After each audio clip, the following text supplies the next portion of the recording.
Tere, head vaatajad! Eesti Eest nädala uudised 146. saade.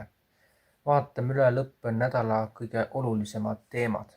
Samal ajal kui Euroopa Liidu ja Iisraeli suhted on tohutu poliitilise surve all, surub Brüssel edasi projekti, millel võivad olla miljonitele eurooplastele kaugeleulatuvad tagajärjed.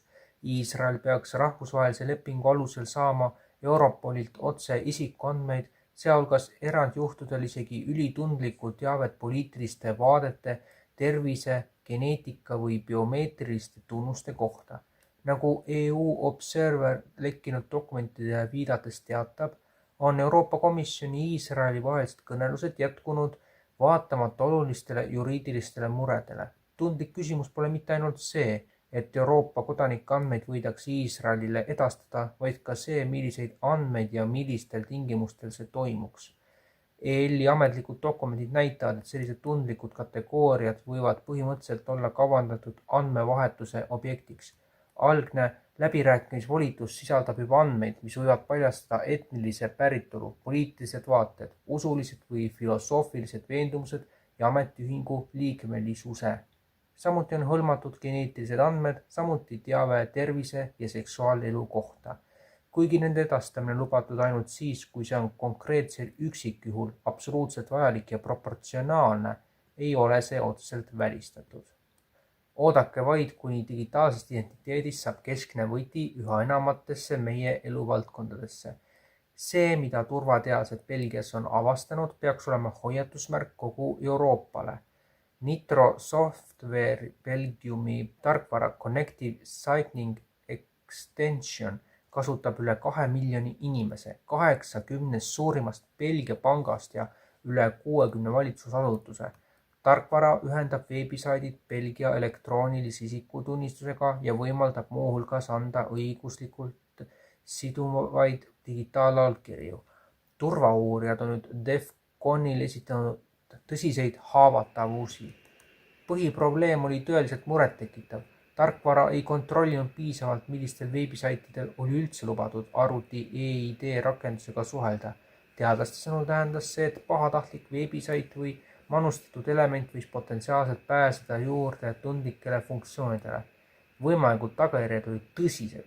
Ligipääs võis olla nimedele, aadressidele, riiklike registreerimise numbritele ja fotodele. Ründajad said kasutajaid petta oma EID PIN-koodi sisestama ja teatud tingimustel isegi arvutis pahatahtlikku koodi käivitada. President Trumpi esimene reaktsioon Iraaniga sõlmitud relvarahu lõppemisele. Iraan peaks heiskama ahistusmärgiks valge lipu. Kui Omaan jääb meie teele Hormuzi väinas ette, pommime nad läbi. Khalibaf. Hormuzi väina ei avata enne, kui USA järele ei anna. Vaid paar päeva pärast seda, kui endise USA koroonanõuniku Anthony Fauci ringkonnas avalikustati tähelepanuväärne süü ülestunnistus, jõuab pealkirjadesse veel üks silmapaistev nimi koroona ajastust. Sir Jeremy Farrar lahkub Maailma Terviseorganisatsiooni WHO juhtimisest. Nagu British Telegraph eksklusiivselt teatab, astub mõjukas Briti teadlane tagasi oma ametikohalt WHO's. Farrar, kes nõustas Briti valitsust pandeemia ajal ja tõus hiljem WHO peateadlaseks, oli ajalehe andmetel väidetavalt üha enam pettunud organisatsiooni sisepoliitikas ja bürokraatias. Hiljuti oli ta seotud ka drastilise töötajate koondamiste elluviimisega.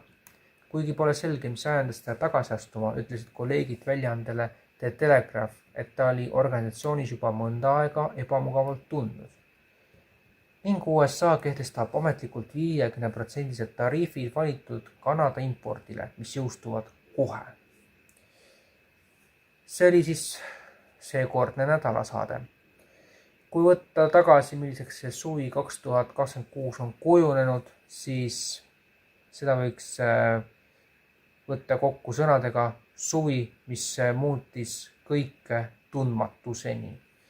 Ja nii ka võime öelda, et miski pole enam see, mis ta võis kunagi varem olla ja inimeste osas tuleb välja, on ilmselgeid pettumusi nii ühel kui teisel pool rindejoont ja tänaseks võib ka öelda, et ka kõige lähemad sõbrad võivad käituda aastaid väga alatult, aga seda endale mitte tunnistades. Loodetavasti leiate septembris võimaluse meie portaali toetada. Järgmisel nädalal meil nädaluudiseid ei ole eetris ja mis puudutab ülejärgmist nädalat, siis arvatavasti koputatakse niimetatud riigipeaks siis õiguskantsler Ülle Madise. Kui see nii läheb, siis see on järjekordne märk sellest, et ei ole mõtet otsida demokraatiat sealt, kust seda nagunii ei leia. Meie aga loodame teiega uudiste saate osas olla eetris septembrist kuni siis vähemalt 20. detsembrini. Aastalõpu saade tõenäoliselt on eetris 28. ja 31. detsembri vahel, aga edasi kohta eks siis te kuulete hiljemalt aasta viimases saates, mis on siis nagu öeldud aasta viimastel päevadel. Head augusti lõppu ja kohtume jälle!